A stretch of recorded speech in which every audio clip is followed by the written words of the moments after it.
anytime we're doing anything in the name of the Lord, we have to operate in excellence. That's right. Do not have people on your board so that they can have a glorified title. You have to have board members that are willing to put the time and the work and the effort in. Very hard to find people who will walk in excellence, go that extra mile for something that they're not going to receive any pay for. I talk to a lot of young entrepreneurs, and one of the things that I always tell them is I always tell them the importance of serving their gift to someone else first. What would be your second problem that you see happen often? I'm going to say it how the young people say it. Get into the bag. Get in that money. Right. Get in that bag, right? Is that what they say? Get in the bag? Or however it is. You know, my kids will probably watch this and say, Mom, why did you say that? I want to please God, right? I want to please God. So that means to me that I want to fulfill every work, everything that He has set at my hands to do. I want to complete it. That's right. And so that means that I've got to have longevity. Come on. I've got to have good health.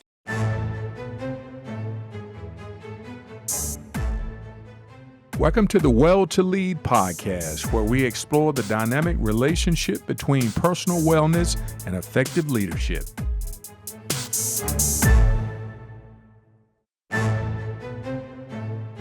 Hey, folks, listen, I'm excited this morning to welcome to our show Dr. Michelle Gould, founder of About My Father's Business, LLC, out of Portsmouth, Virginia.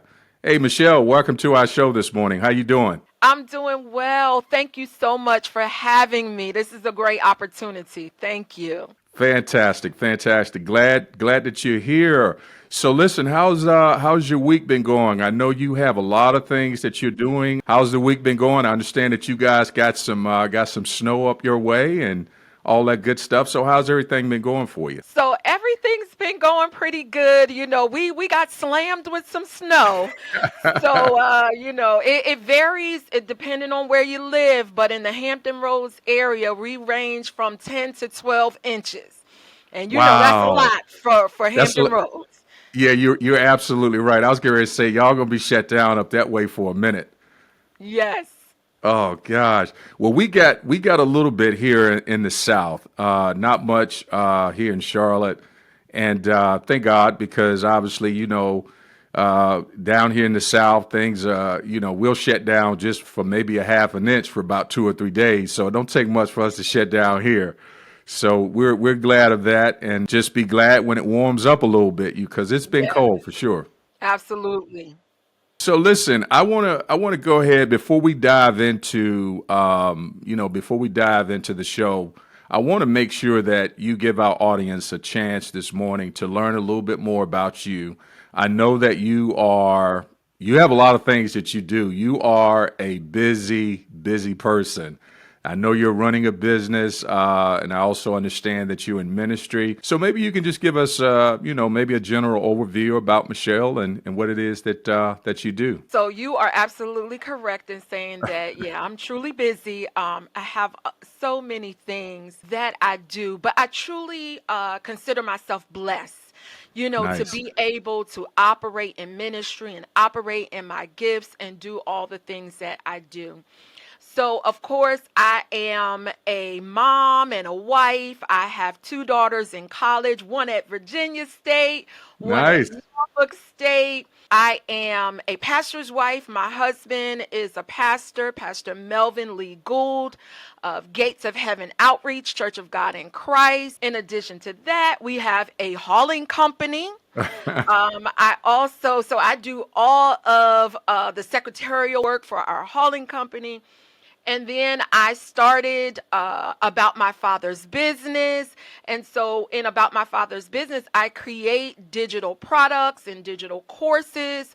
And I have consult nonprofits, and all of these courses and products are just to help those small nonprofits, because I really consider them as the real boots on the ground. In Absolutely. addition, we also have a nonprofit called the Gatekeepers Incorporated. And in the Hampton Roads area, we actually go out into the communities and serve the homeless. We provide meals, cooked meals, hot meals for the homeless. And then we also provide groceries to the families that may be in need in the community as well.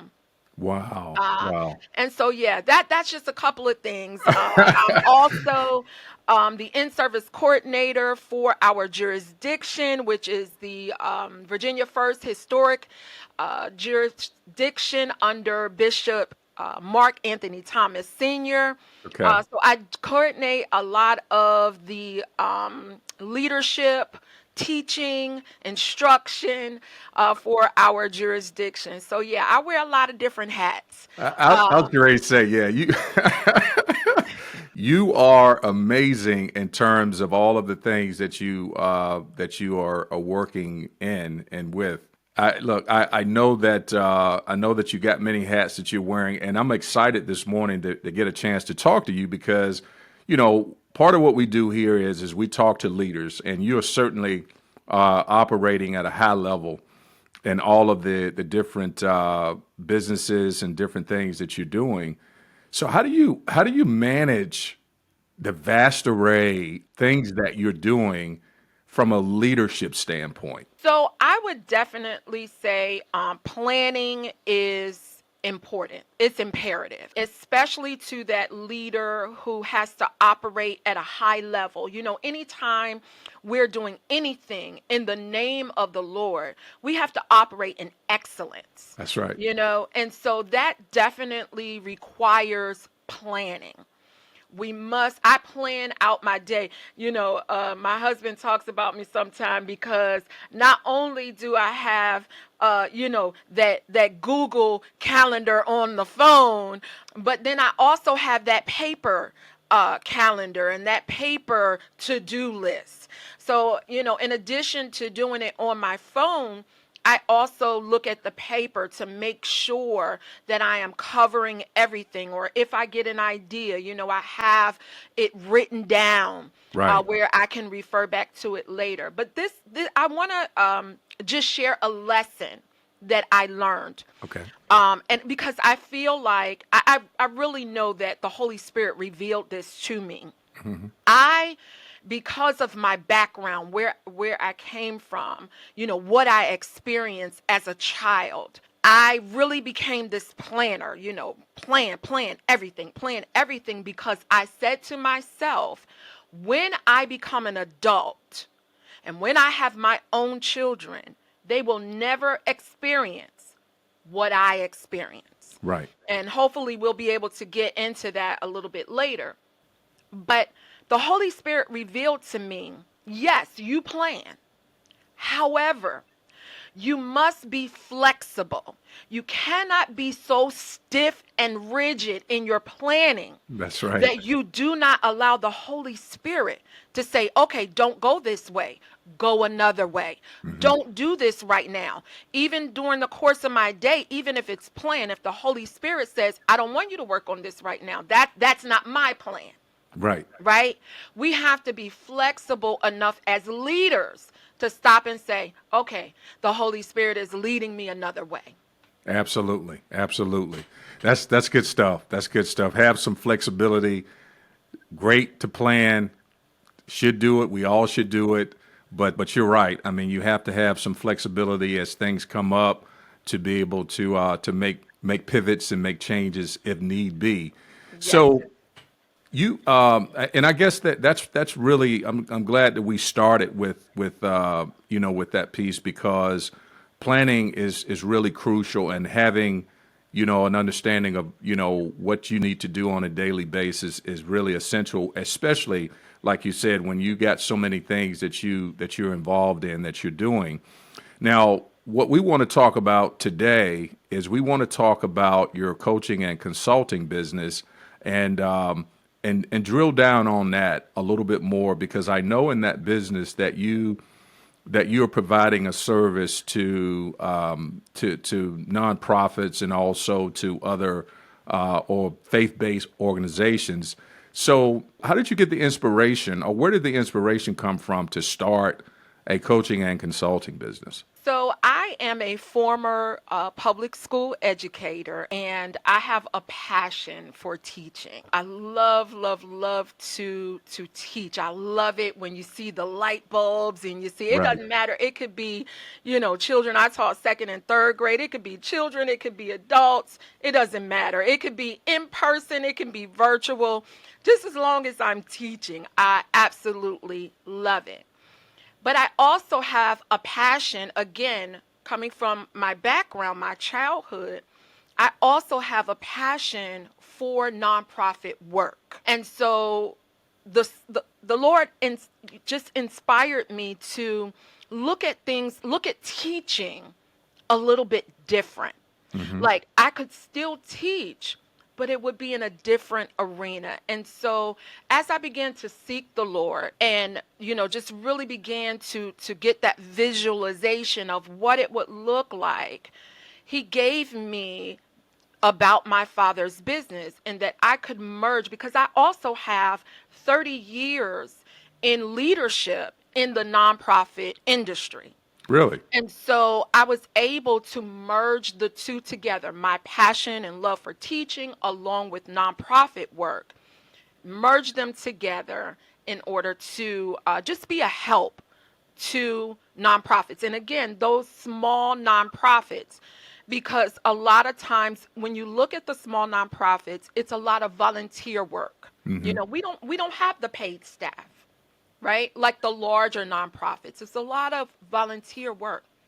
And so many times you don't check all the boxes. You don't have everything you need in order to run that nonprofit efficiently and effectively. That's good. Now, you said you spent some time.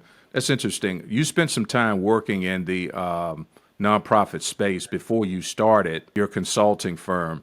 So, what was, if you don't mind, maybe diving into that a little bit? Well, what were some of the nonprofits that you actually worked in or worked with? Maybe could to give us some insight into that. So yes, I originally started out really in my 20s. A little bit older now, but in my 20s actually started on the ground floor with my church and getting them. At that time my husband was not a pastor, and I was attending a church, and my pastor really wanted to get out into the community. Hmm. And so he actually put that in my hands to start the Harold House Community Center. Okay. And again, starting from the ground up and just really understanding what all goes into filling out that application for that 501c3. And now you have to think about, this was years ago. This is many years ago. And so at that time they did not have a streamlined process, where in the streamlined process you can take in receipts of up to $50,000, and it's only a 4-page application. Right. Back in the day, though, you only had one way to go. That was the long process. And so really, that really was an eye-opening experience for me, because we had to stay on the phone with the IRS, going back and forth, back and forth, back and forth, just to get an understanding and just to get approved for that 501c3. So that was really my groundbreaking experience. And then going out into the neighborhood and really finding out what are the needs of the community, of that community. And Right. I would encourage anyone, if you're having any thoughts at all about starting a work in a community, definitely do your homework. Hmm. Find out what are the needs. We cannot start, say, for example, a food pantry or a tutoring program if that is not the needs of the community. You really have to go in and do that research and find out what are the needs. So you're actually meeting the need Gotcha. of your community. Gotcha. So you paired the experience that you had already achieved working with nonprofits and the passion that you had for, I guess, serving the community. You kind of paired those things together to start the consulting business, Yeah. and that's awesome. And I think that again, to our listening audience, when it comes to perhaps starting a business or maybe looking at starting a nonprofit, it's imperative that you have that time where you look at your background, your experience, and I like how you actually went through the process of working with a nonprofit.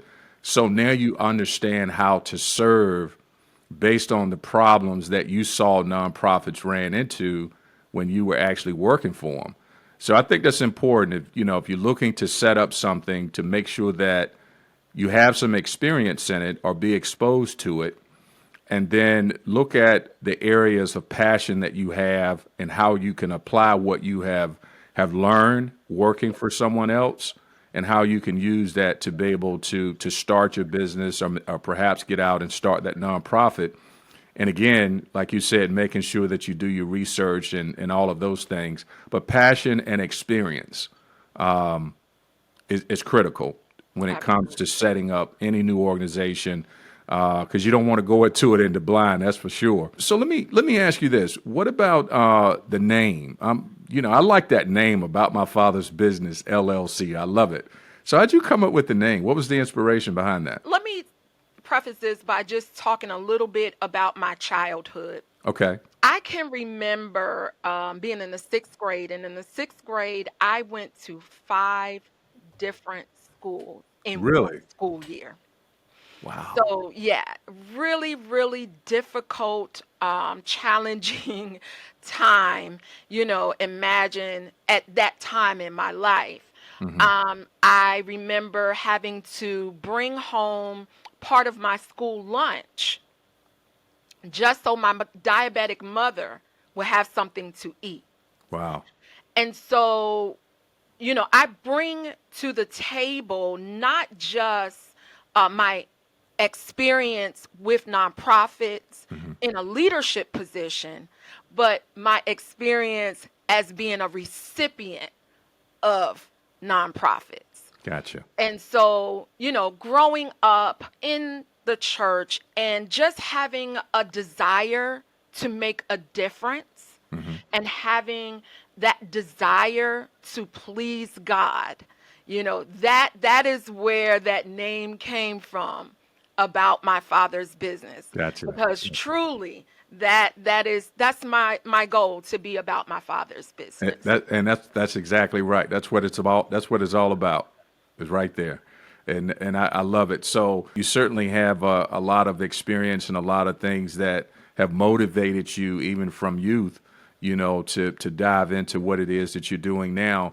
And we talk a lot about leadership here and how leadership pairs with wellness, and Mhm. we kind of couple those two things together because they go hand in hand. We know how important they are. And before we get into some of the challenges of that leaders experience, perhaps I'd like to find out more about the needs that you actually are addressing with your coaching and consulting business that's in that nonprofit space. What needs do you see that nonprofits have? I know you spoke a little bit about it earlier, but what are some of the real high level needs that you see nonprofits having, and how are you meeting or helping these nonprofits to address these needs that they have? So I would say that it is definitely education about how to start a nonprofit, but Okay. also how to maintain a nonprofit. I am working with a client right now who actually lost their 501c3 status Hmm. because they did not keep up with the state has requirements, filing requirements that we must do every year along with the federal government. Hmm. And so they lost that status because they didn't know to keep up with those filing requirements annually. Okay. You are automatically revoked if you do not do this. And so there are lots of different requirements that come from, again, from the state as well as the IRS that we must maintain. And so what I found is that, you know, a lot of people, they may start the nonprofit, they may have, Googled it and found out how to start it, and wow, that's great. But then you have to know, what are these guidelines? What are these things that I have to do? What are the steps that I have to do in order to maintain this, right? Because again, looking at the difference between a streamlined application and a full application. You can say, oh, my receipts were $50,000 and I can maintain that streamlined application. I can turn in everything I need to turn in and I can maintain it. But guess what? You need to know that once you go $1 over, $1 over that $50,000, you're no longer eligible for that streamlined application anymore. So you've got to take the time and know what is required with that long application that you fill out. You also have to know how to do budgets and all of the different things Right. that are required to be submitted. And so that is where About My Father's Business comes into play. Just helping people to understand, how do I navigate all of this? And how do I do it, again, with a spirit of excellence? So if someone out in the audience is listening to this and they have the aspirations or feel the call to start a nonprofit, they would essentially, or they could essentially invite your company in Yes. at the very beginning to make sure that you help them establish the nonprofit the correct way. And then obviously you have the ongoing services that you can provide to make sure that they're staying in compliance and in step with the requirements and regulations pertinent to nonprofits. So, and I'm glad we're talking about this, because going back to a little bit of what we was talking about earlier, see, the thing is, and I've seen this happen a lot, when you have passion and you're excited, about starting something, right? Whether it's a business or you're starting a nonprofit, you got this great idea and you're like ready, you're gun ho.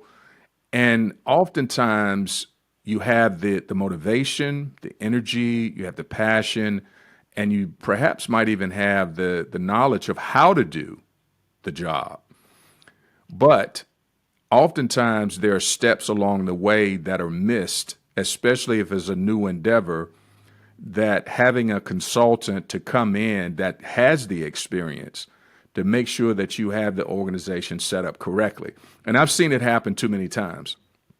I've seen it happen on the nonprofit side. I've seen it happen on the business side. People will start a business, and let's just say, for example, they might be good at baking cakes, and they just said, okay, I'm going to go start a business baking cakes, or bakery. But you may be great at baking, but there's a business side to it. There's an organizational side to it.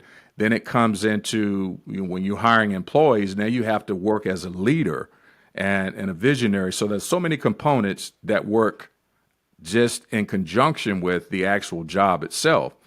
But we don't take the time sometimes to reach out to experts. That's my point, is reaching out to experts, especially in that nonprofit space, right? There's so many things that can be missed, and you've actually highlighted that, earlier.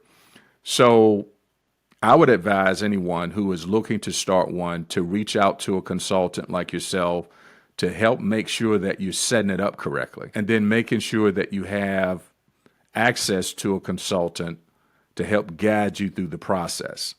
Because if you pay now and you take your time and get the right people on your team, it can save you the headaches and of obviously the costs and fines that may come along with it down the road.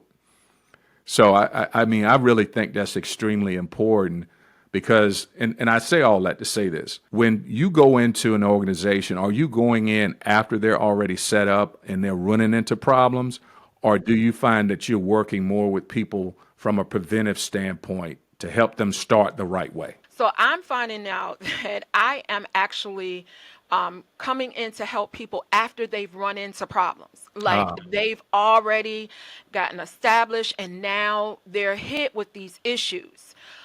Even down to, setting up your board of directors, right? You need a lot of times people are, again, like you said, they have the passion, but they'll say, "Oh, I think I could just have my family," you know, on, on this board, and they really, really do not understand that is not even allowed. That you can have all of your family, like nobody on the board is outside in from the community. They're just all of your family, right, right?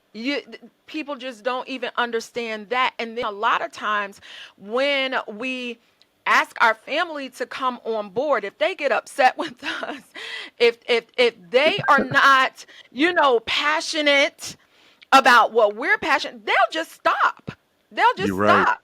And then you're left with, "Oh, I started, we bought all of this equipment to have this tutoring program, and now we don't have any people, right, to have in order to run the program, or we don't have the board members."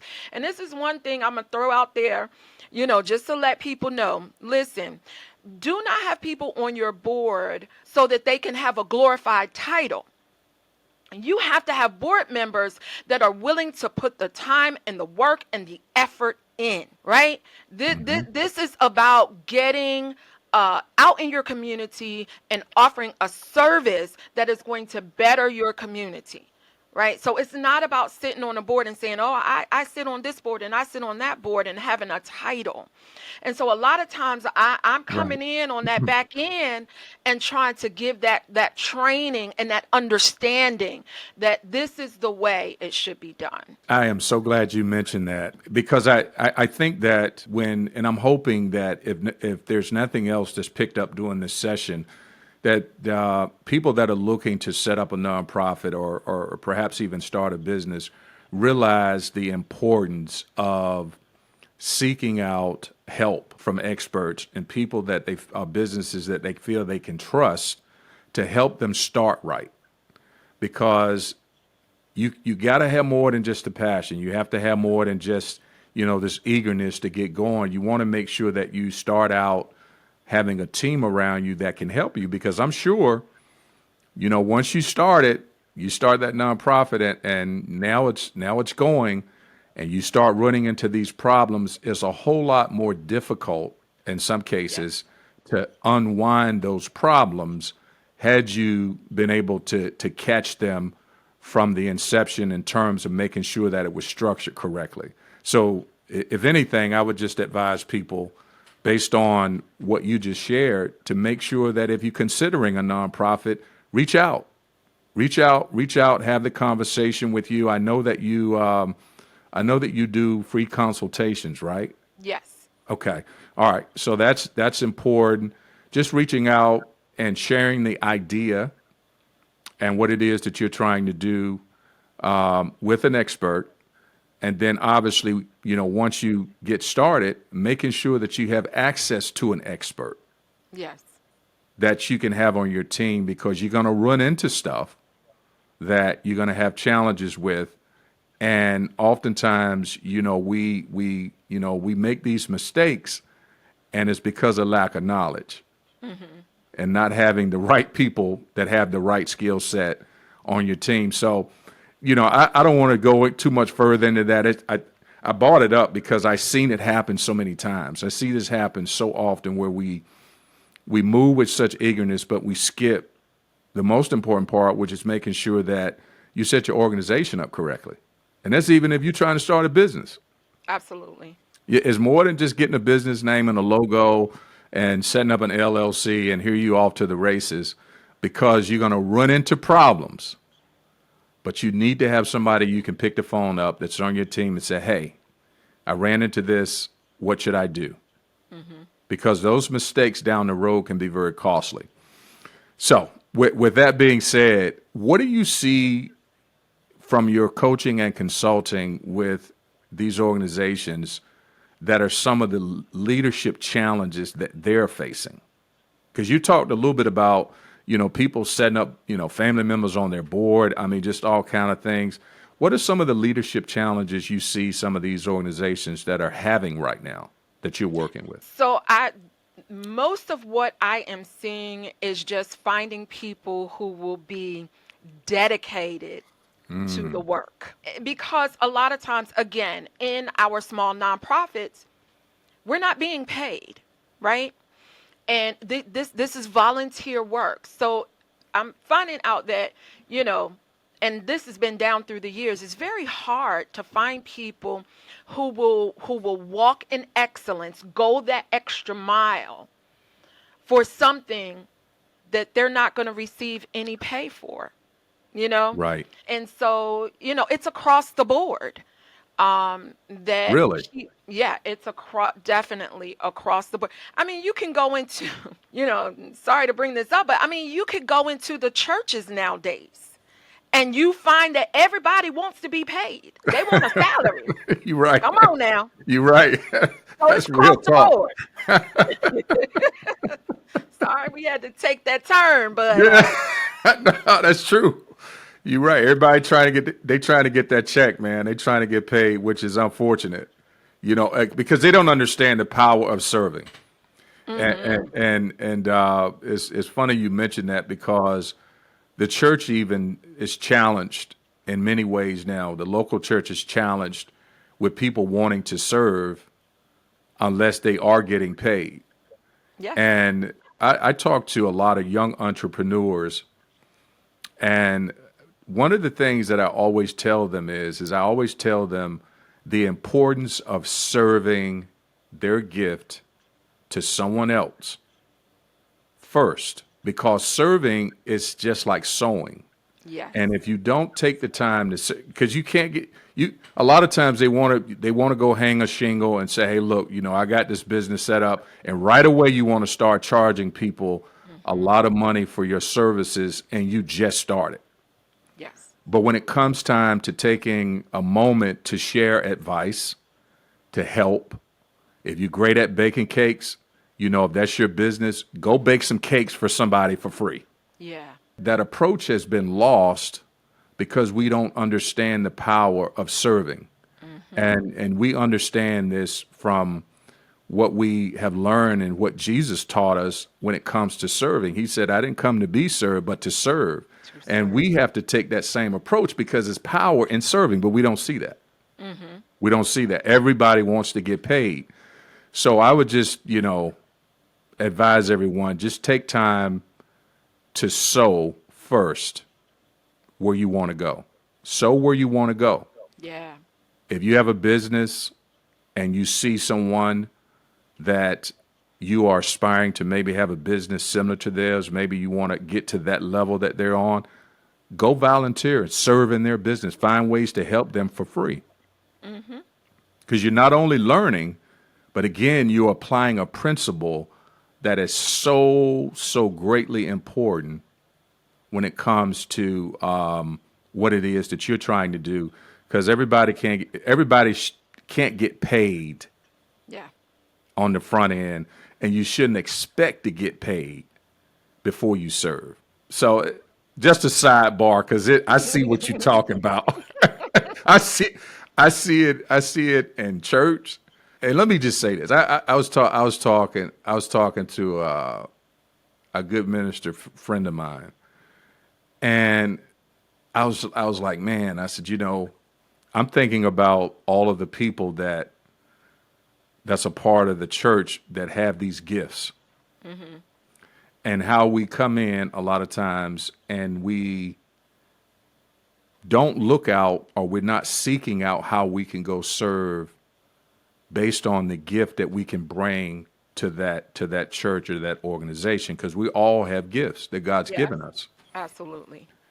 And oftentimes, when you running a nonprofit or you running a faith-based business or initiative, you got to wear so many hats. Well, you got people that are there who not only have the time, maybe to give an hour or two a week, but they have the gifts Yes. that can make that organization run at that level of excellence that you talked about.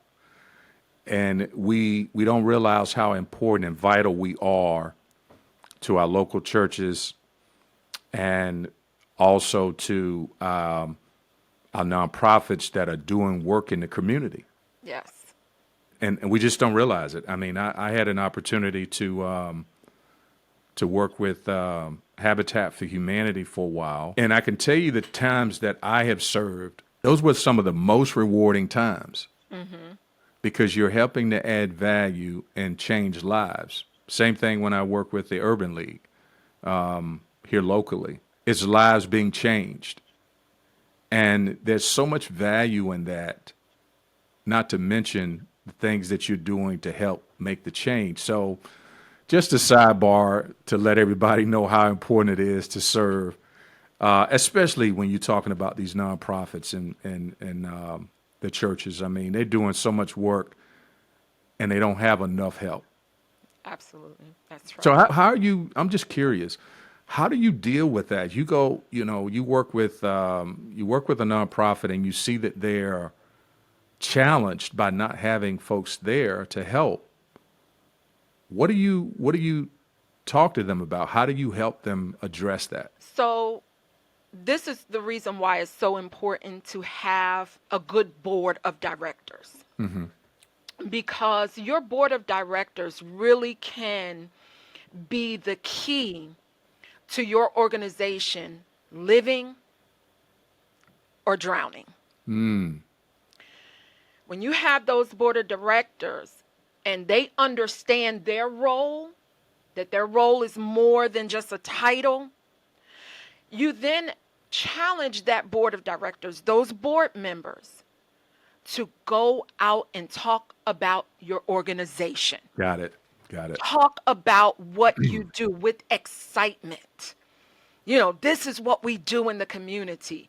They should know the stats for your organization. This is how many we fed. This is how many meals we prepared. This is what, they should have all of that, all of those different talking points.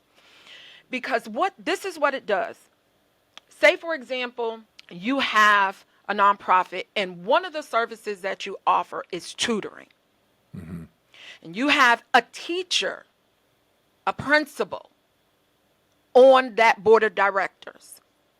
By them having all of those talking points, who's in their community? Other teachers, other principals, parents that they can talk to and say, listen, come on, join this organization. They're doing a great work. They are helping our youth. And so they can recruit volunteers. They can recruit other board members to come in and join the effort. So that's why it's so important to make sure that your board members, they have all of the information that is needed, that they have the training, right, that is needed. They understand this is my role on this board of directors, and so Got it. that we can really be a help. So you start working with the obviously these are the board members. Are you coaching them and consulting with them, or just the founders pretty much when you go in to have these discussions about dealing with some of these challenges? So that is something that I offer. It's ultimately up to the founder, but that Okay. is a service that I offer to come in and to do some team building, to really have the board of directors operate as a team. I can come in and really, give them the different points, and help them to understand their role as a board member, because Got it. I think that's the first thing that a lot of times when we're starting these our small nonprofits, we don't under who trained us.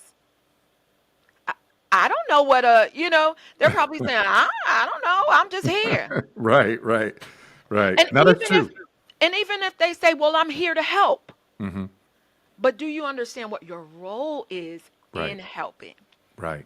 That's so awesome. Do you take that same approach when you're working with like other churches if they call you in to help, with some of the challenges? Because you're finding that they too may be running into some of the same issues that nonprofits are running into as far as having, adequate help. Absolutely. Yes. Okay.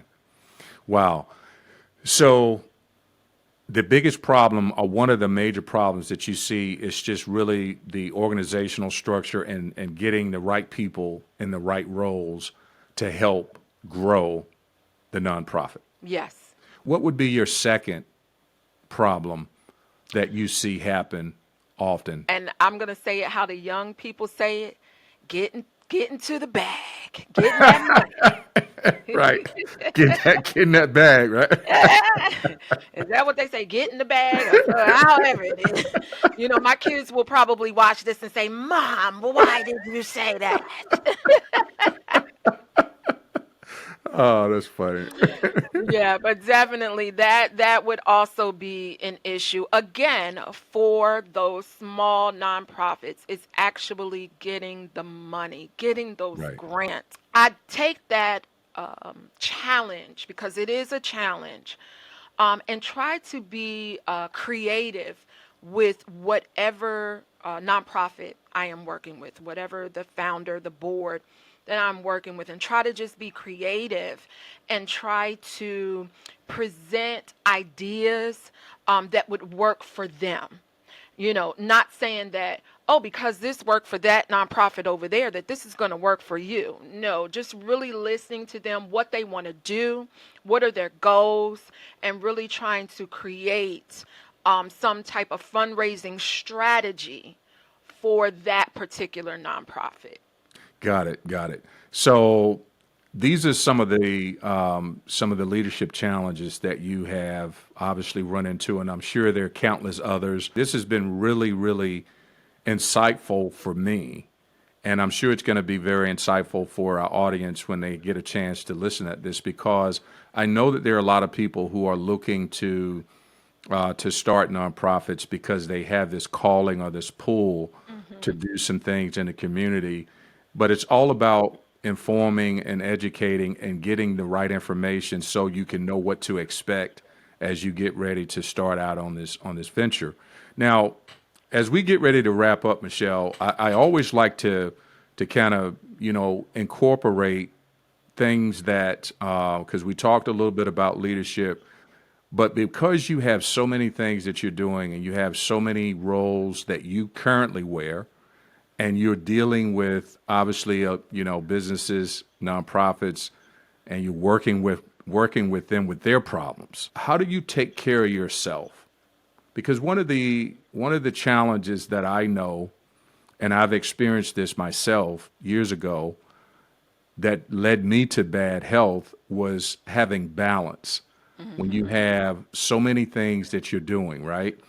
Especially if you have a business that you're running and you got all these different things that you have to do, you got people that you're Yes. leading and that you're managing, and everybody wants something from you. Hmm. And if you're not careful and have balance, a lot of times that can cause you to neglect your health. And that happened Absolutely. to me years ago. And I found myself, dealing with some health issues. And thank God, he helped me to get back on track. Yes. And those issues were able to get those issues resolved and eradicated. But how do you strike balance from a wellness and health standpoint with so much that you're dealing with? So I will tell you that before I resigned as a classroom teacher, my health was in a horrible state. Horrible state. My hemoglobin A1C was over 11. I was on an insulin pump. I had a sleep apnea machine. I was on four blood pressure medications. Did you say four? Four. Yes, sir. Wow. Four. There was just it was just so much. it had gotten so bad. The diabetes was so bad that I was dealing with neuropathy.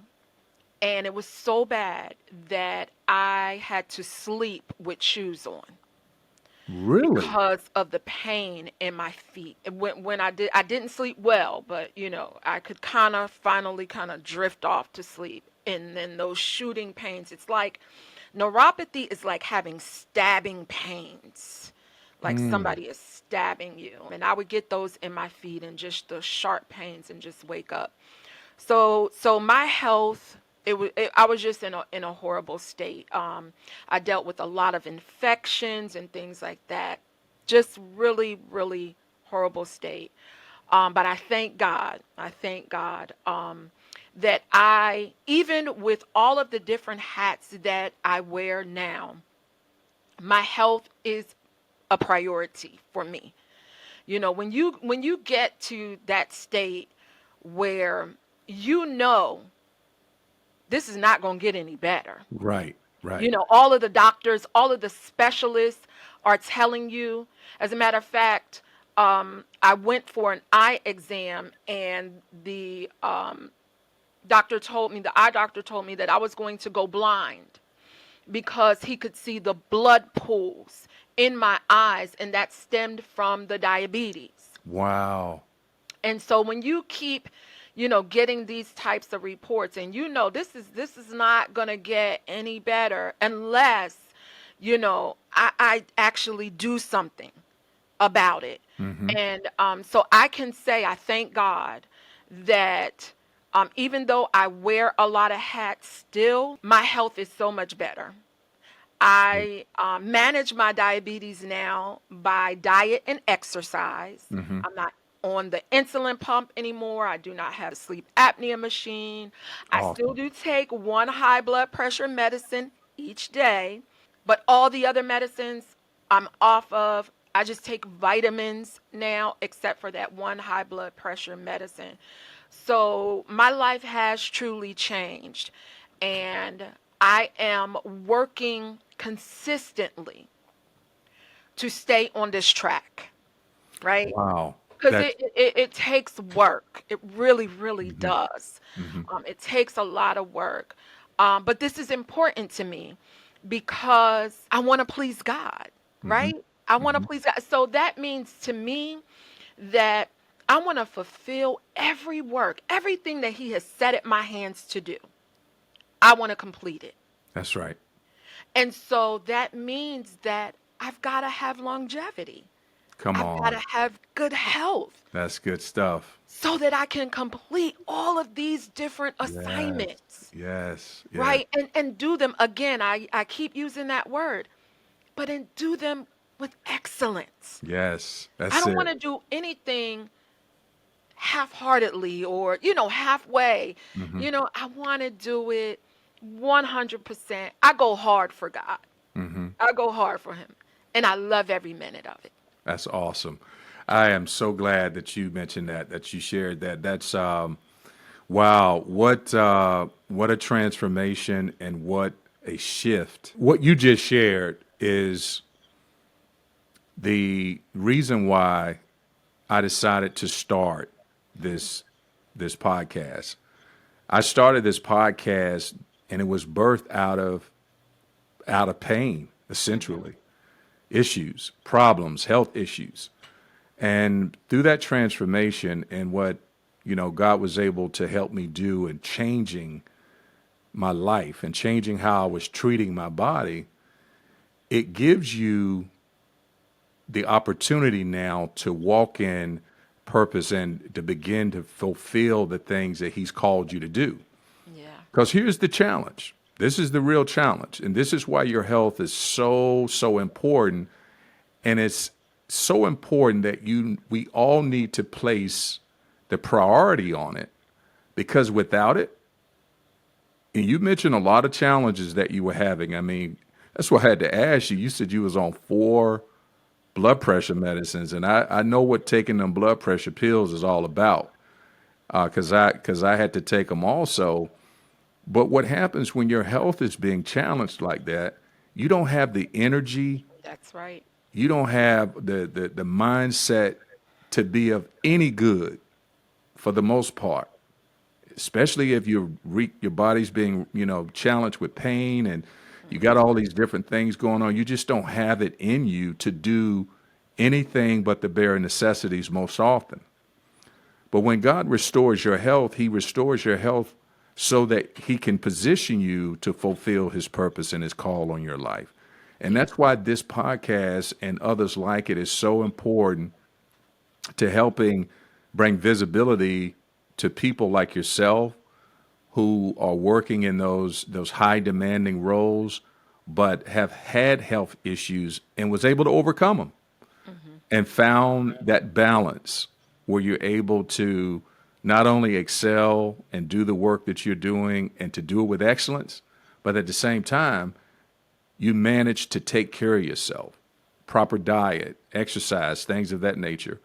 Let me ask you this real quick, Michelle. Are there any things, well, are there things that you're doing with your diet, for example, Hmm. that you saw were pivotal in helping you to reverse some of the challenges that you were dealing with health wise? And also, do you exercise? Maybe tell us a little bit about that before we close out. Yes. So one thing that I really had to learn how to do was read the labels. That's good. Read the labels That's and, a good and point. and really understand what I'm putting in my body. Right. Really understand.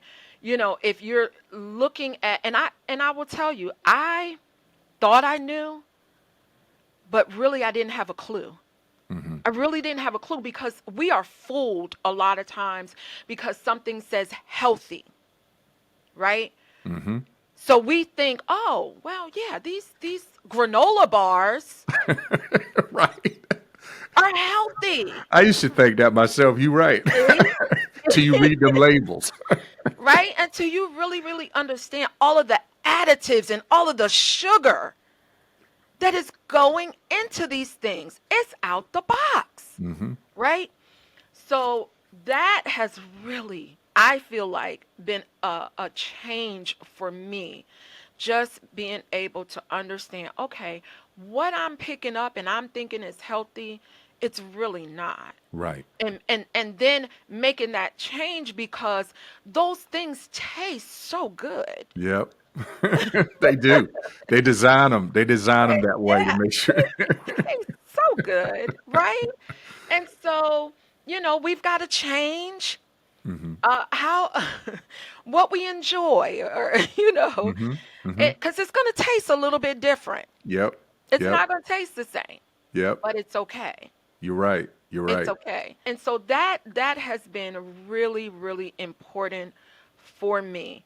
And a lot of times, when I go into the store, I take my time. I don't shop in the grocery store as much as I used to, because now I know what to order and I just order it and pick it up. But if I do go in the grocery store, I'm taking my time and I'm looking at what it is that they're putting in all of these Right.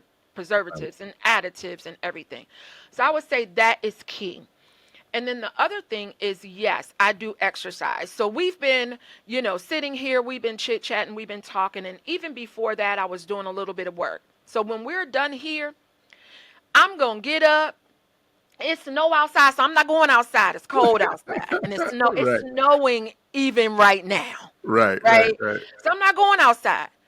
But I'm going to walk around this house, Come on. right? I get my weights and I'm going in, That's right? it. While That's while it. I'm walking.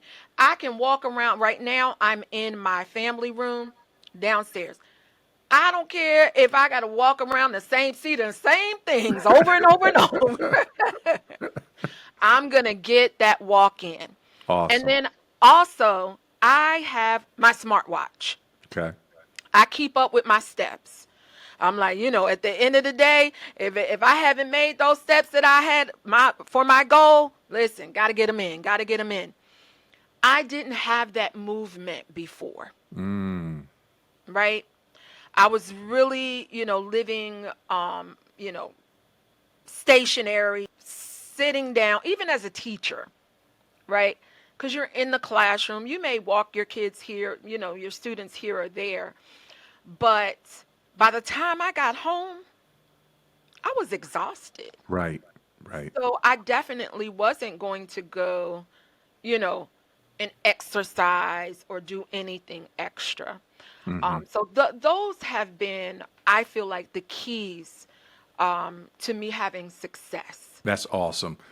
You're actually the probably the first person I think that I've had on the show that said something about the labels. Man, you're so right about that. That's like crucial to read the labels because you can. I had somebody. I was asking somebody this a while back, and I was like, they was telling me they was doing some vegan stuff, and I think they was getting like some frozen vegan dinners or something, Hmm. and they were talking as if this was like healthy, and so I had asked them. I said, some of that vegan stuff. I said, is it like all healthy? And they was like, well, yeah, it should be. And that and it reminded me of the discussion we had about reading the labels Yes. because it's all about what goes into making that product. And you'll be amazed at some of the things that they're putting in these products Yes.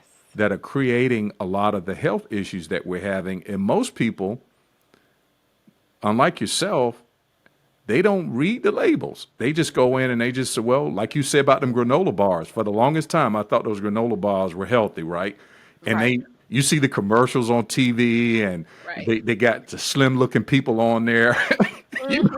eat granola bars, working out, and they do a great job marketing the product. And so we just assume if we eat them, then we should be good until you look at the back of that package, and you see all of what they put in there. High fructose corn syrup, all this stuff that's detrimental to our systems. So I am so glad that you mentioned that, man. Y'all, audience, listen, check them labels out. If you're not doing Yes. it already, check them labels out. And you'll be amazed at what's being incorporated into the foods that you're eating. And that's why it's so important. And I'm so glad you mentioned that you take time just to turn it over on the back and see what goes into it before you make the decision to consume it. Because a lot of times people are eating items that got a lot of sugar in it, like bread. They Hmm. People don't sugar is in everything, Yeah. literally. They put sugar in stuff that don't taste sweet. It still got sugar in it. And you Still thinking, got oh, I'm sugar. good. It doesn't have sugar in it, but you'll be amazed at the items that have sugar in it that you're not aware of. I will say this, one of the things that helped me was working within the perimeter of the grocery store, working within the perimeter of the Hmm. grocery store and not the interior aisles.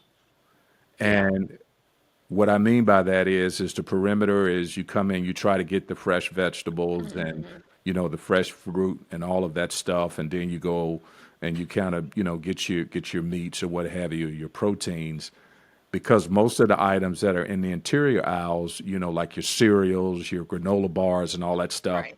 I try not to go in those aisles Hmm. for the most part when it comes to shopping strategically. Just something to think about, just, Yes. because a lot of people may not even be aware of the way that they got the supermarkets constructed when you go in and shop. But if you do a lot of your shopping in those interior aisles, chances are you're probably not eating what you should be eating from a health Hmm. perspective. Not That's saying right. that everything in there is bad. I'm just saying that if you're doing a lot of time shopping in those aisles, you might want to look at the labels and see what it is that you're buying, because it Hmm. could it could be challenging for your health. Now, let me ask you this before we close out. You talked about the exercise. That's another piece. You don't have to go to the gym to get exercise in. That's right. So it's, I mean, I'm glad you mentioned that because you actually exercise, and right after the show, you can do stuff right in your house. What have you what have you experienced since your transformation and dealing with and seeing a lot of your health issues you know be reversed or changed? How has that made you a better leader? Definitely it has made me a better leader because I have more energy. So definitely I am energized I sleep better, first of all. So in the morning, I'm energized, I'm ready to go. And a lot of the work that I do is on the computer. Hmm. I'm creating digital courses, I'm creating digital products, I'm having meetings virtually, right? So, yes, I do some in person meetings, but a lot of the things that I do are here virtually. So, um, so energized in the morning that I'm like, okay, time to go to work. Right. Get up, get dressed, have my breakfast, and then I'm going to come down and I'm ready to go to work. I am not the type of person who will sleep late Hmm. now because I have the energy, Come on, right? that's good. I got the energy to get up and get going. And I will work all day long. That is if I would say anything that I've got to balance and really, really work on, is I've got to balance that downtime, that me time. Making sure that me time is incorporated in my day. Um, so that is something that I would say I definitely have to work on and to balance. Gotcha. Gotcha. But definitely I have definitely more energy. My energy level, even when we go out of town, when we travel, we go to different church conferences and things like that. Hmm. I'm again out there. Even if my husband doesn't go with me, he may be, Yeah. in a meeting or something like that. But Hmm. I'm out at the museums, I'm walking around, I'm taking pictures, doing all of the different things, even if I'm doing them, solo. Gotcha. That's awesome. That's So awesome. I would definitely say that has made me a better leader, Yes. and I'm so grateful. I'm so grateful. Mm. I really, I can't tell you enough how grateful I am because I feel like this is a second chance. Yes. Yes. Yes. Amen. Amen. You're right. It is a second chance. And it's a second chance to prioritize, to set your priorities right Yes. and to be able to accomplish the things that, that God has called you to accomplish because, we take this health for granted Yes. until you don't have it and it's in bad shape. And so I just advise people don't take your health for granted because your health and the level of health that you have is tied into so many other areas of life. Yes. And as we have discussed today, it's obviously tied into being a more effective leader because when you're feeling bad, chances are you don't have the energy, you don't have the clarity of thought, you don't have the types of ideas and the mental capacity to be able to really serve at a high level and work at a high level. And so productivity drops. And it's one of the reasons why I believe productivity decreases a lot of times in the workplace is because people are suffering Hmm. from health Yeah. issues and you just go in and you just do the bare minimum. So I'm excited today to hear and learn more the things that you shared today about how you have not only impacting the communities but how your health you take as a priority and how important your health is to doing what you do in Hmm. ministry and running a business. And before we sign off, Michelle, how about you give us, if you can, because you got a lot of things that you do, but give us how my audience need to reach you or want to reach out to you for consulting or whatever it is that you have that you provide services in. Can you highlight that for us and tell us how they can reach you? Yes, absolutely. So I do have a website, and they can go to aboutmyfathersbusiness.online. Again, that is aboutmyfathersbusiness.online. They can also connect with me via email. So, with my email, I do have two emails. One is for ministry, that one is evangelistgould at gmail.com. And then my business email is Michelle at aboutmyfathersbusiness.online. That is Michelle at aboutmyfathersbusiness.online. Okay, fantastic, fantastic. Any parting words for our listener audience before we sign off today? Wow, this has been awesome. This is I just hope that, all of the listeners, that they were able to glean something from this podcast, because the interaction, the dialogue, the question, all of that has been awesome. So I just hope and pray that it has been a help and a blessing to their lives. I'm sure it will be. Hey, listen, Michelle, thanks again for coming on the show today. Thanks for sharing. Thanks for giving us the words of wisdom and insight. And guys, you've heard it. I mean, if you're thinking about starting a nonprofit, or if you're involved in faith-based initiatives, just reach out to her. She's very, very good at what she does. Got years of experience. So I would just challenge you to reach out. And thanks again for you all tuning in today. I look forward to talking with you again on next week. Take care. Until then, bye bye. Bye-bye.